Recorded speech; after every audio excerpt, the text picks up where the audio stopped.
आज मी वर्षभर टिकणारं झणझणीत लिंबाचं लोणचं थोडं वेगळ्या पद्धतीनं करणार आहे।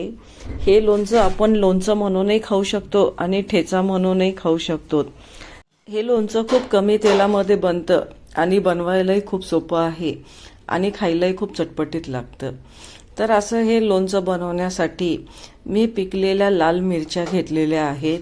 1 किलो मिरच्या घेतलेल्या आहेत आणि लिंबूही मी जवळपास 1 किलोच घेतलेले आहेत। अशी ही जास्त गर असलेली मिरची जर भेटली तर ठेचा जास्त होईल।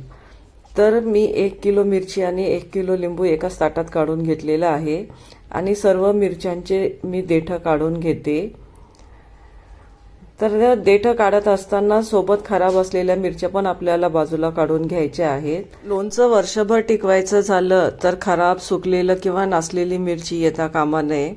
तर असे मी हे मिरच्याचे देठं काढून घेतलेले आहेत आणि लिंबू आणि मिरची एकत्रच 2-3दा पाण्याने स्वच्छ धुवून घेते आणि त्याला एका स्वच्छ टॉवेलवरती किंवा सुती कपड्यावरती टाकून आपल्याला सुकून घ्यायचं आहे। तर मी असं एक टॉवेल घेतलेलं आहे, त्यावर लिंबू आणि मिरची पसरवून त्याला चांगलं फॅन लावून फॅनच्या वाऱ्याला त्याला सुकून घेते। वातावरण कोरडं आहे तर 2-3 तासामध्ये लिंबू आणि मिरचीतलं पाणी सुकून जाईल। तर फॅन ऑन करून 2-3 तासासाठी लिंबू आणि मिरची सुकायला ठेवून देऊन 2-3 तासांनी चेक करायचंय।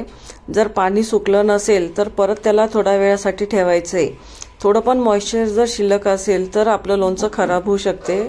तर आपलं मिरची आणि लिंबातलं पाणी चांगलं सुकलेलं आहे, तर त्याला एका ताटामध्ये काढून घेऊन आता पुढची प्रोसेस करू।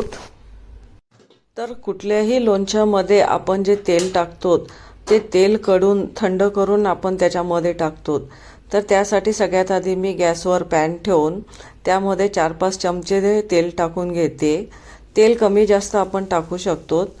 तर त्यामध्ये मी 2 चमचे हिंगाची फोडणी टाकून घेतलेली आहे आणि आता हे तेल आपण थंड व्हायला ठेवून देऊत आणि लोणच्याची पुढची प्रोसेस करू। तर मी एक मिक्सरचा जार घेतलेला आहे आणि ह्या जारमध्ये ह्या पिकलेल्या लाल मिरच्या आपण जे सुकून घेतलेल्या आहेत त्याला लसणासोबत वाटून घ्यायचे।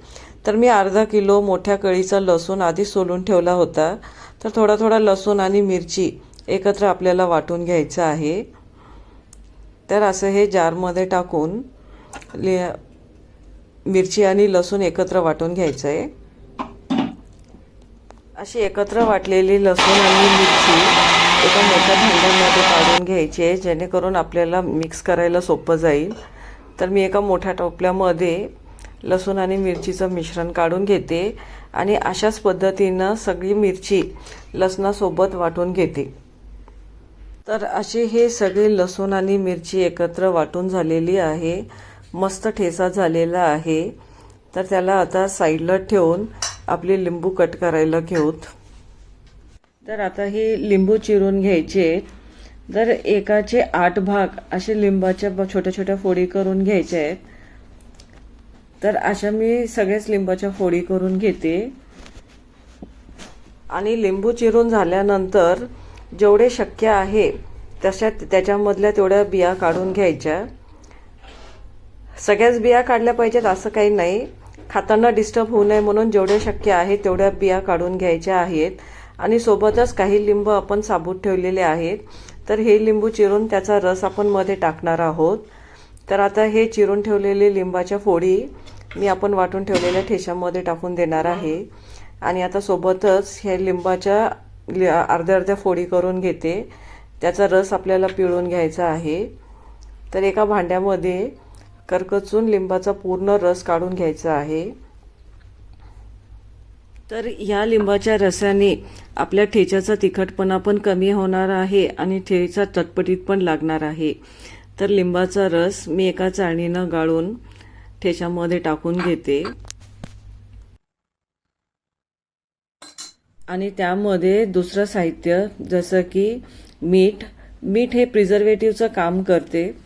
तर मी 1.5 वाटी मीठ घेतलेलं आहे, कारण का आपलं 1 किलो लिंबू, 1 किलो मिरची आणि अर्धा किलो लसूण पडलेला आहे।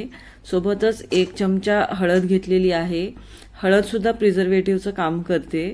तर हे सगळं एकत्र मिक्स करून घ्यायचंय आणि आता सोबतच आपण जे तेल कढून ठेवलं होतं ते बऱ्यापैकी थंड म्हणजे चांगलंच थंड झालेलं आहे आणि ते तेल मिक्स करून लोणच्यामध्ये टाकून ते तेल आपल्याला चांगलं मिक्स करून घ्यायचं आहे आणि असं खूप कमी साहित्यामध्ये हे लोणचं तयार झालेलं आहे.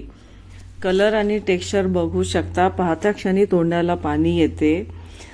तर आता असं हे लोणचं एका कुठल्याही धुवून कोरड्या करून ठेवलेल्या भरणीमध्ये भरून घ्यायचं आहे. मी शक्यतो काचेच्या भरणीमध्येच लोणचे काढते जेणेकरून आपल्याला ते लोणचं दिसते. तर असं हे झणझणीत चटपटीत लाल मिरचीच्या ठेच्यातलं लिंबाचं लोणचं तयार आहे.